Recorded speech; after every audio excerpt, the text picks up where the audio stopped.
எனக்கும் கொஞ்சம் அரிப்பு இருந்தது திமுகவுக்கு எதிராக. அதை சொரிந்து கொள்வதற்கு ஒரு வாய்ப்பாக இதை பயன்படுத்தி கொண்டோம்.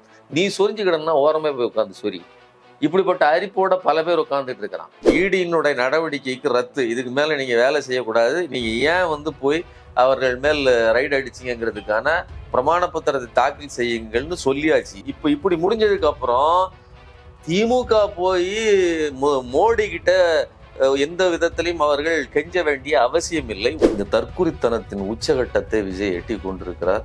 ஸ்டாலின் அவர்களை சந்தித்து பேச வேண்டிய அவசியம் பாஜகவுக்கும் மோடிக்கும் தான் இருக்கலாம். அப்ப நான் என்ன கணக்கு பண்றேன் அப்படின்னா,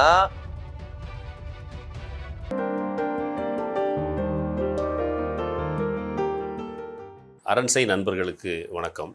அரண்சை ஊடகம் சுயேட்சையாக இயங்குவதற்காகவே உருவாக்கப்பட்டது. நாம் செய்கிற வேலை உண்மையிலேயே மக்களுக்காக செய்கிறோம் என்பதை நீங்கள் நம்பினால், வாய்ப்பு இருந்தால் இந்த ரேசர் பே QR கோடுக்குள்ளே நீங்கள் அதை ஸ்கேன் பண்ணி எங்களுக்கு உங்களால் இயன்றதை விருப்பம் இருந்தால் ஆதரவு தெரிவிக்கலாம். அரண்சை நேயர்களுக்கு வணக்கம். நான் மதநேரி உலகன். இன்றைய நமது சிறப்பு விருந்தினர் சுமன் கவி அவர்கள். நிறைய விஷயங்கள் வாதிக்க இருக்கிறோம், அவரை வரவேற்கலாம். வணக்கம் தோழர். வணக்கம் தோழர். விஜயோடைய அறிக்கை நேற்று வந்தது. அதுல முதல்வர் டெல்லிக்கு பயணம் போயிருந்தார். அது குறித்து கடுமையான விமர்சனங்களை சொல்லியிருக்கிறாங்க. மோடியோடைய காலில் விழுந்துட்டாங்க, எதிரியோட காலை பிடிச்சி நீங்க ஈடியில இருந்து தப்பிக்கிறதுக்கு, உங்க மகனை காப்பாத்துறதுக்காக இத்தனை அமைச்சர்கள் ஈடு ரைடு வரும்போதெல்லாம் நீங்க கண்டுக்கவே இல்லை. மகனுக்கு ஆபத்துனோடனே ஓடி போய் காலில் விழுறீங்க, இதெல்லாம் மக்கள் பார்த்துக்கிட்டு இருக்கிறாங்க அப்படின்னு என்பது போல விஜயோடைய அறிக்கையை இருந்தது. எப்படி பாருங்க? விஜய் எல்லாரும் சமூக ஊடகங்கள்ல தற்குறி, அரசியல் தற்குறி அப்படின்னு சொல்றாங்க. இந்த தற்குறித்தனத்தின் உச்சகட்டத்தை விஜய் எட்டி கொண்டிருக்கிறார். இந்த உச்சகட்டம்ங்கிறது ஒரு நாள்ல முடிஞ்சிட போறது இல்லை. ஏன்னா விஜய் தொடர்ந்து அந்த அரசியலில் இயங்க போகிறார். அவர் இன்னும் வளர்ந்துகிட்டே அந்த தற்குறித்தனத்தில் உச்சகட்டத்துக்கு மேல போயிட்டே இருப்பாரு அப்படிங்கறத ஒரு கட்சியுடைய பார்க்க வேண்டியிருக்குது. ஏன் அப்படின்னா 18% நீங்க ஒரு விஷயத்த நல்லா கவனிங்க. அமலாக்கத்துறை ஈடி ரைடு பல்வேறு இடங்கள்ல நடந்துச்சு. உதயநிதி அவர்களினுடைய நெருங்கியவர்கள் ரத்தீஷ் அவர்கள் எல்லாம் நடந்துச்சு. அதே மாதிரி டாஸ்மார்க் மேலேயும் ஏற்கனவே நடந்திருந்தது. ஸோ இதையெல்லாம் வச்சு ஒரு 1000 கோடி ரூபாய் அப்படிங்கிற ஒரு வட்டமான ஒரு அமௌண்ட்டை வச்சு ஒரு புரொபகண்டாவை இவர்கள் பாஜக முன்னெடுத்தது. அந்த முன்னெடுத்ததுக்கு எதிராக இது மாநில தன்னாட்சிக்கு எதிரான ஒரு நடவடிக்கை அப்படின்னு சொல்லி திமுக நேராக போய் உயர்நீதிமன்றத்தில் நாடிச்சு. உயர்நீதிமன்றம் அந்த கேஸை தள்ளுபடி பண்ணோன்னா உச்ச நீதிமன்றத்துக்கு அவங்க மேல்முறையீடு போறாங்க. உச்ச நீதிமன்றத்துக்கு போன உடனேயே இருக்கிற ஊடகங்கள் எல்லாம் என்ன பேசிச்சுது அப்படின்னு சொன்னா, இவர்கள் மேல் மடியில் கனமில்லை என்றால் ஏன் அவசரமாக உச்ச நீதிமன்றம் போக வேண்டும் அப்படின்னு பேச. நல்லா புரிஞ்சுக்கங்க. முதல்ல இந்த ஊடகங்கள் எப்படி இருக்குங்க, இந்த ஊடகங்களின் டிசைன் என்னன்னு பாருங்க. போகாம அமைதியா இருக்காங்கன்னு வச்சுக்கோங்க. இவங்க என்ன சொல்லுவாங்க, நீ உன் மேல அழுக்கும் குற்றமும் இருக்க போய் தானே நீ அமைதியா இருக்கிற, நீ ஒழுக்கமா இருந்திருந்தா நீ உச்ச நீதிமன்றத்துக்கு போக வேண்டியதானே, நீ தைரியமான ஆள் தானே, நீ உச்ச நீதிமன்றம் போக வேண்டியதானே, இப்படி பேசுவான். இப்ப உச்ச நீதிமன்றம் போனதுனால அவசரமாக ஏன் போறீங்க, உங்க மேல குற்றம் இருக்கிறதுனால தானே போறீங்க அப்படின்னு சொல்லி அது வேற மாதிரி. அதாவது ஒரே விஷயத்துக்கு 2 அணுகுமுறை இருக்கு. 2 அணுகுமுறைக்கும் உட்கார்ந்து 2 விதமா உட்கார்ந்து பேசுவதற்கு 2 நாக்குகளோடு 10 பேர் தயாராக இருக்கிறார்கள். இதுல என்ன கொடுமைன்னு சொன்னா, அங்க உச்ச நீதிமன்றம் ஈடியை நல்குன்னு 4 குட்டி பத்திரிகையாளர், மூத்த பத்திரிகையாளர் மணி கண்ணை உருட்டி நியாயத்தின் பிறப்பிடம் மாதிரி பேசுறவரு அவர் சொல்றாரு, உச்ச நீதிமன்றம் மோடி அரசின் ஈடியின் முகத்தில் கரியை பூசி இருக்கிறது, மோடி அரசின் முகத்தில் கரியை பூசி இருக்கிறது. சரி, அப்படி சொன்னீங்க, ரைட்டு. 2 நாளைக்கு முன்னாடி, ஒரு நாளைக்கு முன்னாடி 21ஆம் தேதி என்ன பேசியிருக்கீங்க மணி அவர்களே அப்படின்னு கேட்டா, அதுல மாத்தி பேசியிருக்காரு. இது உதயநிதிக்கு மிகப்பெரிய நெருக்கடி, திமுக அரசு இதோட காலி, அவ்வளவுதான், இவங்க அடிச்சிட்டாங்க, வசமா சிக்கிட்டாங்க, இப்படி பேசியிருக்காப்புல. அப்புறம் இந்த இதுல இப்படி ஒரு கேள்வி வருமேனு, நான் உட்பட எனக்கும் கொஞ்சம் அரிப்பு இருந்தது திமுகவுக்கு எதிராக, அதை சொரிந்து கொள்வதற்கு ஒரு வாய்ப்பாக இதை பயன்படுத்தி கொண்டோம். நீ சொரிஞ்சுக்கிடனா ஓரமே போய் உட்காந்து சொரி. இப்படிப்பட்ட அரிப்போட பல பேர் உட்கார்ந்துட்டு இருக்கிறான். என்ன இது கேவலமா இல்லையா? நான் உட்பட சொரிந்து கொண்டோம். அப்ப இப்படி சொரிகிற வேலையைத்தான் நீங்க பகிரங்கமா அசிங்கப்பட்டுட்டு ஒத்துக்கிட்டு அவர் போயிட்டாப்ல. இப்படி சொரிகிற வேலையைத்தான் பல்வேறு ஊடகங்கள் செய்கிறது, குறிப்பா எதிரில் நிக்கிற கட்சிகள்னு சொல்ற அதிமுக, தவேக இந்த கட்சிகள் எல்லாம் செய்து கொண்டிருக்கிறது. அதிமுக எடப்பாடி தான் முதல்ல இதை சொன்னாரு, அதுக்கு அவங்க தரப்பு பதில் சொல்லிட்டு இருந்தாங்க. இப்ப மறுபடியும் விஜயும் சொல்றாரு. நல்லா புரிஞ்சுங்க, அந்த கேஸ்ல ஈடியினுடைய நடவடிக்கைக்கு ரத்து, இதுக்கு மேல நீங்க வேலை செய்யக்கூடாது, நீங்க ஏன் வந்து போய் அவர்கள் மேல் ரைடு அடிச்சீங்கிறதுக்கான பிரமாண பத்திரத்தை தாக்கல் செய்யுங்கள்னு சொல்லியாச்சு. இதற்கு மேல் உங்களுக்கு வேலையே கிடையாது. இப்ப இப்படி முடிஞ்சதுக்கு அப்புறம் திமுக போய் மோடி கிட்ட எந்த விதத்திலையும் அவர்கள் கெஞ்ச வேண்டிய அவசியம் இல்லை. ஒண்ணு. இன்னொன்னு, இது மாநில சுயாட்சிக்கு, இந்த செட்டப்புக்கே ஆபத்தானது அப்படின்னு முடிவு வந்ததுக்கு அப்புறம் உண்மையிலேயே யாருக்கு தேவை? ஸ்டாலின் அவர்களை சந்தித்து பேச வேண்டிய அவசியம் பாஜகவுக்கும் மோடிக்கும் தான் இருக்கலாம். அப்ப நான் என்ன கணக்கு பண்றேன் அப்படின்னா, மோடி தான் இந்த கூட்டத்தில் திமுகவின் வருகையை, முதல்வர் அவர்களினுடைய வருகையை வழிவேல் விழுவித்து காத்திருந்தார். நீங்க அதெல்லாம் அதுல வந்து விஷுவலாவே பார்க்கலாம். நீங்க இவர் கெத்தா நிப்பாருங்க, அவர் கெத்தா நிக்கிறாரு, எல்லாமே ரைட்டு. ஆனா என்ன சொல்றாங்க அப்படின்னா, அந்த கூட்டம் முடிந்த உடனே போட்டோ வெளியே வந்துச்சு பாத்தீங்களா? இப்ப விஜயே சொல்லியிருக்கிறாரு, அவருடைய அறிக்கையில சொல்லியிருக்கிறாரு, அந்த போட்டோல முன் வரிசையில வந்து ஸ்டாலின் இருக்கிறாரு. அப்போ உங்க கூட்டணியில இருக்கக்கூடிய சந்திரபாபு நாயுடு முன்வரிசையில் இருக்கிறாரு, ஸ்டாலினும் முன்வரிசையில் இருக்கிறாரு. அப்படி சமமா முக்கியத்துவம் இப்படி கிடைச்சது, உங்களை எப்படி முன்னாடி கொண்டு வைக்க முடியும்? அப்போ அவர் நேரடியாக கூட்டணியில் இருக்கிறாரு, நீங்க மறைமுக கூட்டணியில் இருக்கிறீங்க, அதனால அவனுக்கு முக்கியத்துவம் கொடுத்தாங்க அப்படின்னு சொல்றாங்க. இன்னொன்னு, தனியா சந்திச்சு பேசியிருக்கிறீங்க அப்படின்னு சொல்றாங்க. இல்ல, விஜயினுடைய கேள்விக்கு பதில் ரெண்டாவது சொல்றேன். அதுக்கு முன்னாடி நான் ஒரு விஷயத்த சொல்றேன். தமிழ்நாடு எதிர்த்து நின்று போராடுகிறது, அதனுடைய அடையாளமாக திமுக இருக்கிறது, அதனுடைய தலைவராக ஸ்டாலின் அவர்கள் இருக்கிறார், தமிழ்நாட்டு மக்களின் உணர்வுகளை எடுத்து செல்கிறாருங்கிறது ஒரு பகுதி. அவர்கள் ஒரு மிகப்பெரிய மரியாதையை ஸ்டாலின் மீது வைத்திருக்கிறார்கள். அது ஒரு அச்சம் கலந்த மரியாதை. நீங்க வந்து ஒரு சிங்கத்தை நேருக்கு நேர் சந்தித்தால் ஏற்படுகிற ஒரு அச்சம் இருக்கு இல்லையா? அதாவது நீங்க இது வரைக்கும் மோடி, அமித்ஷாங்கிறவங்க பாசிஸ்டா இருக்கிறாங்களே தவிர, ஆனால் அவர்கள் தைரியசாலியாக இல்லை. நல்லா யோசிச்சு பாருங்க. நீங்க ட்ரம்ப் வந்து அறிவிக்கிறாருங்க, பாகிஸ்தானுக்கும் இந்தியாவுக்கும் போர் நிறுத்தத்தை நான் அறிவிக்கிறேன்னு சொல்லி அவர் அறிவிக்கிறாரு. எவ்வளவு பெரிய கேவலமான ஒரு இது. அவரு அடிச்சு அனுப்புறாரு. இங்க நீதிமன்றம் அடிச்சு துரத்தி விடுது. நீங்க நான் ஆட்சி அமைப்புக்கு எதிராக, அரசியல் சட்டத்துக்கு, கூட்டாட்சிக்கு எதிராக இயங்குறீங்கன்னு. அப்போ நாங்க அடி வாங்காத ஏரியாவே கிடையாதுன்னு அடி வாங்கிக்கிட்டு இருக்கிறாரு பிரதமரும் அமித்ஷா கும்பலும். இவர்கள் எல்லாம் மறைந்து கொண்டு இருக்கிறார்கள். அமித்ஷாவை பொறுத்தவரையிலும் பிரச்சனைகள் வருவது, சூரன்னு காட்டிக்கிட்டதுக்கு மட்டும்தான் முன்னாடி வருவார். அடி வாங்கும்போது ஃபுல்லா பிரதமரை நிறுத்துவார். இப்ப என்ன நடந்துகிட்டு இருக்கு? இவங்க அடி வாங்காத இடமே இல்லைங்கிற மாதிரி பிரதமர் நெருக்கடிக்குள்ளாகி இருக்கிறார்.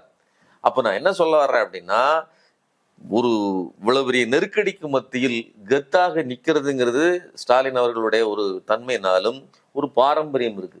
நீங்க சந்திரபாபு நாயுடு வந்து அவரு அவங்க மாமனார் என்டிஆரினுடைய வழியில வந்தவர். இது ஒரு மிகப்பெரிய ஒரு நெட்வொர்க்கு.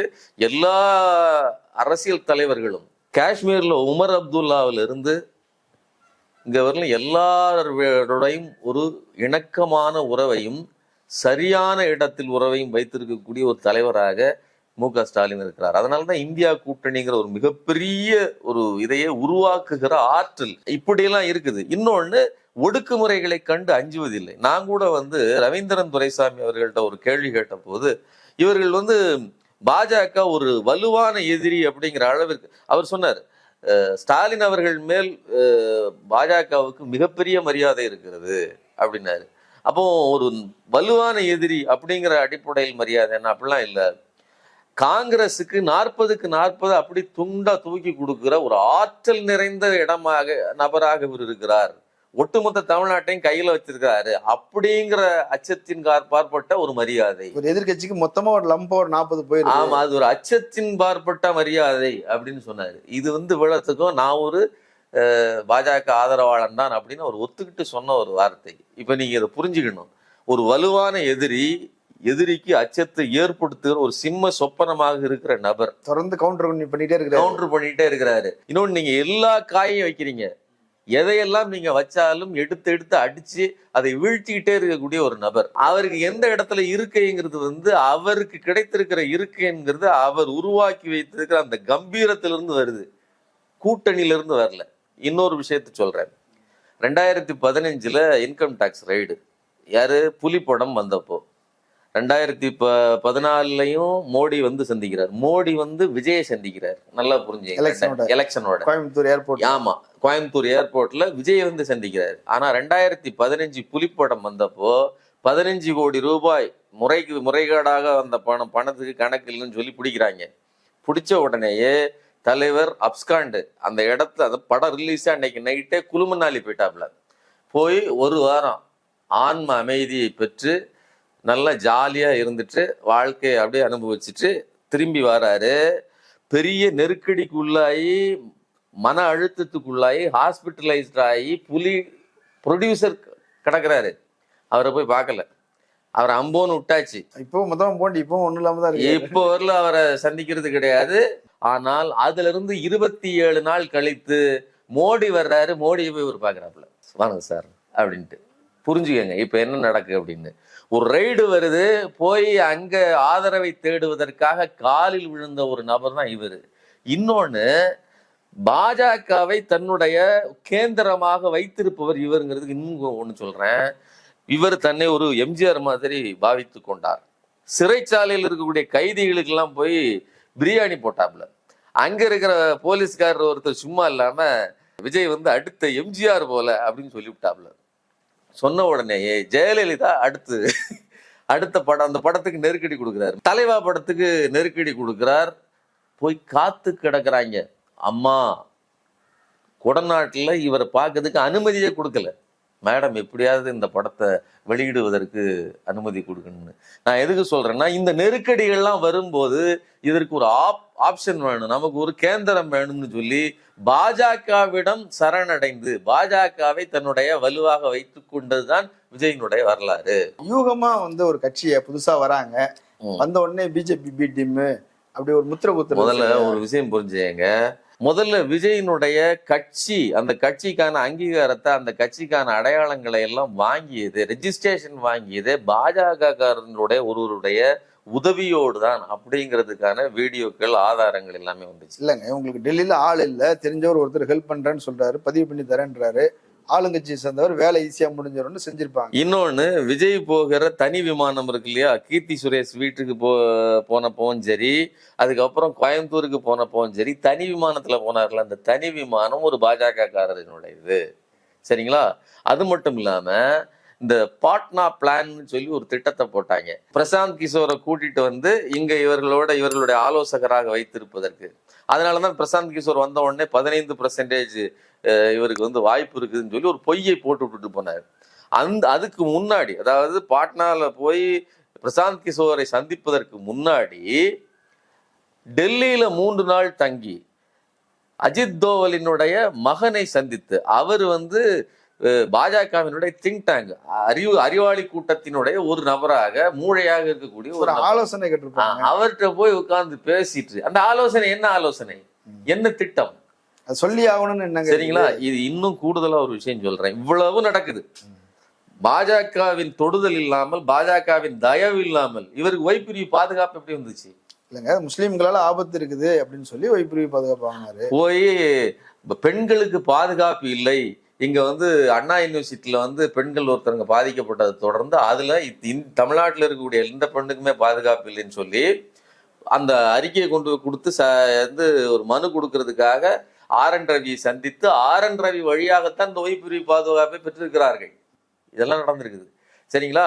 அது மட்டும் இல்லாம விஜய் கட்சி தொடங்குவதற்கு முன்னாடியே பாஜகவினுடைய சீனிவாசன், பேராசிரியர் சீனிவாசன் தந்தி டிவி கொடுத்த பேட்டியில சொல்றாரு, விஜய் கட்சி தொடங்குவார், அதனால் எங்களுக்கு என்ன லாபம் என்றால் திமுகவின் வாக்குகளை பறிப்பார், நேரடியாக எங்களுக்கு விஜயினால் எந்த லாபமும் இல்லை, ஆனால் திமுகவின் வாக்குகளை குறைப்பதற்கு விஜய் வேலை செய்வார் அப்படின்னு இவங்க மேல வந்து. ஆமா, ஆட்டோமேட்டிக்கா, அதாவது தோல்விங்கிறது உறுதினால திமுகவுடைய ஓட்டுன்னா எந்த ஓட்டை அவர் பிரிப்பார்னு ஒரு இது வேணும்ல. இஸ்லாமியர் மற்றும் சிறுபான்மையினர் மற்றும் தலித்துகளின் வாக்குகள் தான். நீங்க நல்லா புரிஞ்சுக்கங்க. இவங்க வந்து இந்த வக்ஃபு திருத்த மசோதாவில் ஒரு மிகப்பெரிய ஒரு பொய்யை சொல்லிட்டு இருக்காங்க. நாங்க தான் இந்த இஸ்லாமிய மக்களுக்காக நின்று அவர்களுக்காக இந்த தடையை. அவங்க என்ன சொல்றாங்கன்னா, நாங்க போலியான போராட்டங்கள், நாடகத்தனமான போராட்டங்கள் நடத்தல, நேர சுப்ரீம் கோர்ட்டுக்கு போனோம், கேஸை ஃபைல் பண்ணோம், அபிஷேக் சிங் வாதாடினாரு, ஸ்டே வாங்கியாச்சுன்னு சொல்றாரு. முதல்ல இந்த வக்ஃபு திருத்த சட்ட மசோதாவுக்கு எதிராக கிட்டத்தட்ட நூற்றுக்கணக்கான வழக்குகள் பதிவு செய்யப்படுது. இந்த திருத்த சட்ட மசோதா 3ஆம் தேதி ஏப்ரல் 3ஆம் தேதி. ஆமா மக்களவையில வருது, 4ஆம் தேதி மாநிலங்களவையில வருது. ஆனால் மார்ச் மாதம் 27ஆம் தேதியே வந்து தமிழ்நாட்டிலிருந்து தமிழ்நாடு சட்டசபையில் இந்த திருத்த மசோதா வரவிருக்கிறதுன்னு சொல்லி அதற்கு எதிராக திமுக குரல் கொடுக்கிறது, தீர்மானம் நிறைவேற்றுகிறது. நீங்க நல்லா புரிஞ்சுக்கங்க, வரப்போற மசோதாவுக்கு முன்கூட்டியே தீர்மானம் நிறைவேற்றியது தமிழ்நாட்டில். ஆனால் நீங்க அதுக்கு எதிராக உடனேயே பல்வேறு தரப்புகள்ல இருந்து வழக்குகள் பதிவு செய்யப்படுது. திமுக வழக்கு போட போறேன்னு சொன்னாங்க. ஆமா, இந்த சட்ட திருத்தம் வருவதற்கு முன்னாடி 3ஆம் தேதி நாங்கள் வழக்கு பதிவு செய்ய போறோம்னு சொல்லி 7ஆம் தேதி வழக்கு பதிவு செய்து விட்டார்கள். ஆனால் டிவிக்கு என்னைக்கு பதிவு செய்தனா 13ஆம் தேதி தான் வழக்கை பதிவு செய்கிறது. அந்த வழக்கில் கூட இவர்கள் தப்பா, அதாவது சரியா எழுதல, அந்த ஸ்பெல்லிங் மிஸ்டேக் தப்பா போய் திருத்திட்டு வாங்கன்னு சொல்லி மறுபடி போய் 17ஆம் தேதி தான் இவர்கள் வழக்கை பதிவு செய்யறாங்க. ஆனா அதுக்கு முன்னாடியே தன்கா அப்துல் ரஹ்மான் அப்படிங்கிறவரு அபிஷேக் சிங்விங்கிற அந்த மூத்த வழக்கறிஞருக்கு அவருடைய வழக்கு தான் முதல் வழக்கா இருக்குது. அதற்கு பின்னாடி 4-5 வழக்குகளை சேர்த்துத்தான் அபிஷேக் சிங்வி தான் வாதாடுகிறார். ஆனா இவர்களுடைய வழக்கறிஞர் யாருன்னா எஸ் விஜய் அப்படிங்கிறவர் தான் விஜயினுடைய வழக்கறிஞர். இவருக்கும் அபிஷேக் சிங்விக்கும் சம்பந்தம் இல்லை. அப்போ நீங்க என்ன கணக்குன்னு பாத்தீங்கன்னா, இவர்கள் போட்ட வழக்கு பின்னாடி இருக்குது, நூற்றுக்கணக்கான வழக்குகள் இருக்கிறதுனால நாங்கள் முதல் 5 வழக்குகளை எடுத்துக்கொள்கிறோம்னு சொல்லி அவர்கள் அறிவிக்கிறார்கள். அதனை தொடர்ந்து இவங்க என்ன பண்றாங்கன்னா, இவங்க ஒரு பணத்தை கொண்டு போய் கொடுத்து அபிஷேக் சிங்விகிட்ட நாங்களும் உங்களுடைய வழக்கில் இணைந்து கொள்கிறோம் அப்படின்னு நாங்க, அதாவது நீங்க ஜெயிச்சீங்கன்னு சொன்னா அதுல நாங்க வந்து எங்களுடைய தரப்பு இருந்துச்சுன்னு சொல்லி நாங்க கிளைம் பண்ணிக்கிட்டோம்னு சொல்லி வெக்கம் இல்லாமல் ஒரு குறுக்கு வழியாக கேஸ் ஜெயிச்ச பிறகு வக்கீல விலைக்கு வாங்க. ஆமா, ஜெயிச்சதுக்கு அப்புறம் வக்கீலை விலக்கி வாங்குவதற்கு வேலை செய்துதான் இந்த இது இப்படி செஞ்சுட்டு தான் நாங்கள் கத்தியின்றி ரத்தமின்றி அப்படியே அமைதியாக சாத்வீகமான முறையில் செய்து விட்டோம்னு சொல்லி வெக்கம் இல்லாமல் பேசுறார் இந்த ஆதவ் அர்ஜுனா. விஜய் அதுக்கு கிளைம் பண்றாருங்கிறத பார்க்கும்போது நீங்க நல்லா புரிஞ்சுக்கங்க எவ்வளவு கேடுகட்ட நிலையில இவங்க இருக்கிறாங்க. ஒரு கேஸை போட்டு அதை ஜெயிக்கிறதுங்கிறது திமுக அதை வெற்றி பெற்றுட்டு இருக்குது. நீங்க ஒட்டுமொத்த இந்தியாவிற்கும் ஆளுநர்கள் செய்கிற அட்ராசிட்டிக்கு முற்றுப்புள்ளி வைக்கிற மாதிரி தீர்ப்பை தமிழ்நாடு வாங்கி கொடுத்துருக்கிறது, திமுக வாங்கி கொடுத்துருக்கு. ஆனா இவங்க ஜெயிச்ச கேஸ்ல போய் உட்கார்ந்துக்கிட்டு காசை கொடுத்துக்கிட்டு நாங்களும் ஃபீஸ் கட்டிருக்கிறோம். அதனால அவங்களுடைய ஒரே ஒரு அரசியல் நடவடிக்கை அதுதான், நீங்க அதையும் போட்டு டேமேஜ் பண்ணிட்டீங்கல்ல. இவ்வளவு பெரிய ஒரு கேவலமான அரசியல் பின்புலம் தான். ஒண்ணு, அரசுக்கு இன்னும் நான் சொல்றேங்க, பாஜகன்னு ஒரு வரியை சொல்லி ஒரு வார்த்தையை தன் வாயிலிருந்து சொல்லியவரால் பேச முடியுமா? இப்போ அந்த தங்கம் வந்து அடமானம் வைக்கிறது இருக்கு இல்லையா, அந்த பிரச்சனையில கூட விஜய் உடனே அறிக்கை விட்டுக்கிறாரு. தங்கம் அடமான வைக்கிற விஷயத்துல கிட்டத்தட்ட 9-10 நாம்ஸ் விட்டுருக்காங்க ஆர்பிஐ. ஆர்பிஐனுடைய நடவடிக்கைக்கு எதிராக விஜய் எதிர்த்து குரல் கொடுக்கிறார்.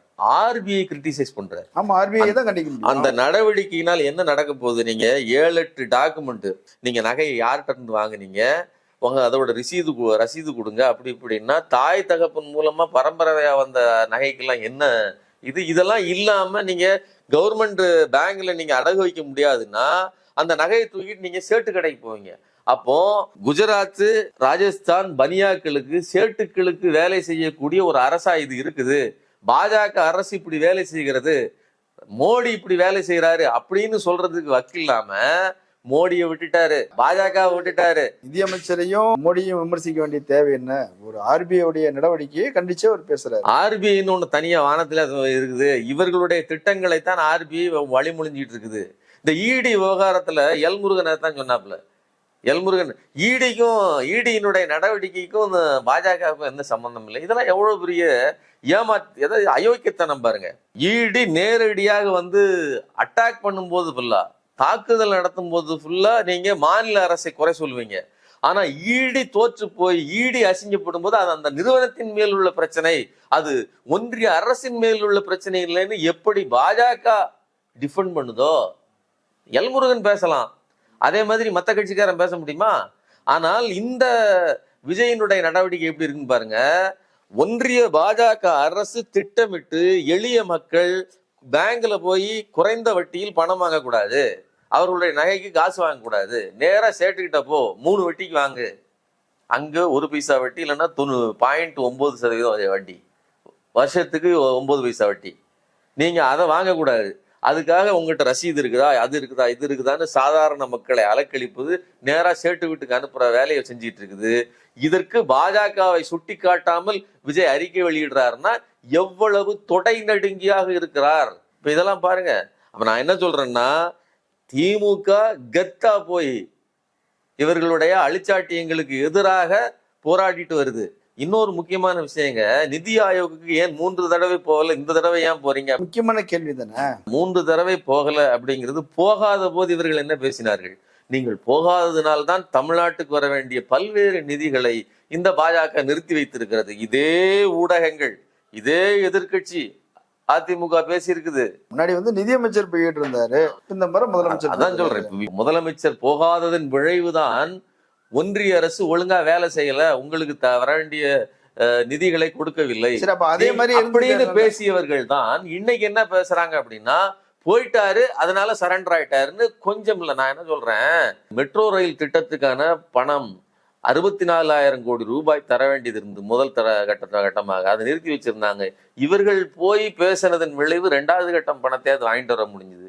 அப்போ போய் பேசி கன்வின்ஸ் பண்ணி எப்படியாவது வாங்கிட்டு வந்து தமிழ்நாட்டு மக்களுக்கான உரிமையை மீட்டு கொடுப்பதில் திமுக வேலை செய்து கொண்டிருக்கிறது. இன்னும் கூடுதலா திமுக தலைவர் நேற்று போட்ட ட்வீட் ரொம்ப முக்கியமானது. நான் ஒன்னும் கட்டின அலுவலகத்தை, ஏற்கனவே திறந்து முடிச்ச அலுவலகத்தை போய் பார்வையிட போறேன்னு போய் அமித்ஷாவை சந்தித்து கட்சியை அடமானம் வைத்து விட்டு வரவில்லை. அதனால கட்சி ஆரம்பித்ததிலிருந்து இப்போ வரலும் தொடர்ந்து பாஜகவின் நிழலாக வேலை செய்து கொண்டிருப்பவர் தான் விஜய். அது மட்டும் இல்லாம ஒரு ஐடி ரைடுக்கே தாங்காதவர், தன்னுடைய பிரச்சனைகளை எல்லாம் விட்டுட்டு ஓடி ஒளியக்கூடிய மனப்பாங்கு கொண்டவர். இவர் திமுகவினுடைய போர்க்கோணத்தை பற்றி பேசுவதற்கு துளியும் தகுதியற்றவர். தொடர்ந்து பல்வேறு பொய் பிரச்சாரங்களை எதிர்கொண்டு அதை போராடி வென்றிருப்பதுதான் திமுக. என்ன விஷயம்னா, இன்னைக்கு திமுக அரசின் மீது ஒரு குற்றச்சாட்டை சொல்வதற்கு எதிராளிகளுக்கு எதுவுமே இல்லை கையில. இங்க பொருளாதாரம் சரியில்லைன்னு சொல்ல முடியாது. ஒட்டுமொத்த வளர்ச்சியில 9.69% வளர்ச்சி, நம்பர் 1 வளர்ச்சி. நீங்க பெண்கள் பாதுகாப்பு இல்லைன்னு இவங்க சொல்றாங்களே தவிர அப்படி எந்த பிரச்சனையும் இல்லை. பெண்கள் சாதாரணமா போயிட்டு வராங்க. இன்னும் கூடுதலா நார்த் ஈஸ்ட்ல இருந்து வேலைக்கு வருகிற பெண்கள் இருக்காங்கல்ல, தமிழ்நாட்டுல தான் எங்களுக்கு சுதந்திரமாக வசதியா வாழ்வதற்கான வாய்ப்பு கிடைத்திருக்கிறது, இதுதான் சொர்க்கம்னு பேசிட்டு இருக்காங்க. இப்போ மணிப்பூர்ல இருந்து மற்ற மிசோரம்ல இருந்து வருகிற பெண்களுக்கு எல்லாம் பாதுகாப்பு கொடுக்கக்கூடிய சிறப்பான மாநிலமாக சென்னை இருக்கிறது, மாநிலமாக தமிழ்நாடு இருக்கிறது. அதே மாதிரி எந்த குறியீட்டிலும் கல்வி அறிவிலையா சிறப்பு, ஜிடிபிலையா சிறப்பு. அப்ப இந்த மாநிலத்தை குறித்து குறை சொல்லி இவர்களை வீழ்த்துவதற்கு வழி இல்லை. அப்படிங்கிறதுனால பொய்யான குற்றச்சாட்டுகளை உருவாக்குவதற்காகத்தான் இந்த 1000 கோடி டாஸ்மாக் ஊழல்னு ஒண்ணு உருவாக்குனாங்க. அது எந்த இடத்தில் உருவாக்கப்பட்டதோ அந்த இடத்துல புஸ்வானமாக போயிடுச்சு. அதனால அதுக்கு உயிர் இல்லை அப்படின்ன உடனே தான் அதை எதையாவது ஒன்று சொல்லி ஏமாற்றுவதற்காக இவர்கள் பார்க்கிறார்கள். அந்த வரிசையில் தான் பாஜக, அதிமுக, அந்த வரிசையில் தான் விஜயும் நிற்கிறாரே தவிர இவருக்குன்னு சொந்தமாக சுய புத்தியில் இருந்து திமுக விமர்சிக்கிறதுக்குலாம் இவருக்கு அந்த அளவுக்கு கூட அரசியல் அறிவு கிடையாதுங்கிறத என்னுடைய கருத்து. இன்னொன்று முக்கியமா சொல்றேன், 2026க்கான தேர்தல் இருக்கு இல்லையா, அதுக்கான முடிவு இன்றே அறிவிக்கப்பட்டு விட்டது. இவர்கள் எல்லோரும் தொடை நடுங்கி போய் இருக்கிறார்கள். 200க்கு வெல்வோம் 200 படைப்போம் வரலாறுங்கிறது திமுகவினுடைய கோஷமாக இருக்கிறது. அது இப்போதே நிகழ்ந்து விட்டதற்கான சான்றாகத்தான் இவர்கள் நகழ்ந்து கொண்டிருக்கிறார். நீங்க ஒண்ணு பாருங்க, தாவேகா உருவாக்கப்பட்டதன் நோக்கத்தை அது நிறைவேற்றவில்லை. திமுகவிட்ட இருந்து விசிகாவை பிரிக்கணும், பாமக மற்ற கட்சிகளோட உறவை வைத்து புதிதாக ஒரு கூட்டணி அமைக்கணும், இதையெல்லாம் நினைத்தார்கள். இவர்களால் அதில் வெற்றி பெற முடியவில்லை. அதிமுகவோட கூட்டணி அமைக்கணும்னு நினைச்சாங்க, அது முடியல. இப்போ தனித்து விடப்பட்டிருக்காங்க. 234 தொகுதிக்கு வேட்பாளர்கள் கூட போடுவதற்கு வழி இல்லை.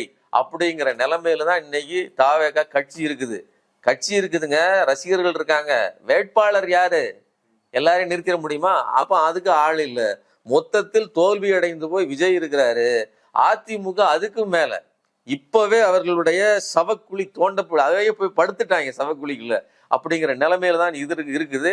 அதனாலதான் எடுத்ததற்கெல்லாம் குற்றச்சாட்டுகளை சொல்லி கொண்டிருக்கிறார்கள். இது திமுகவுக்கு கூடுதல் பலத்தை தான் கொடுக்குங்கிறது என்னுடைய கருத்து. நிறைய தகவல்கள் சொல்லியிருக்கிறீங்க.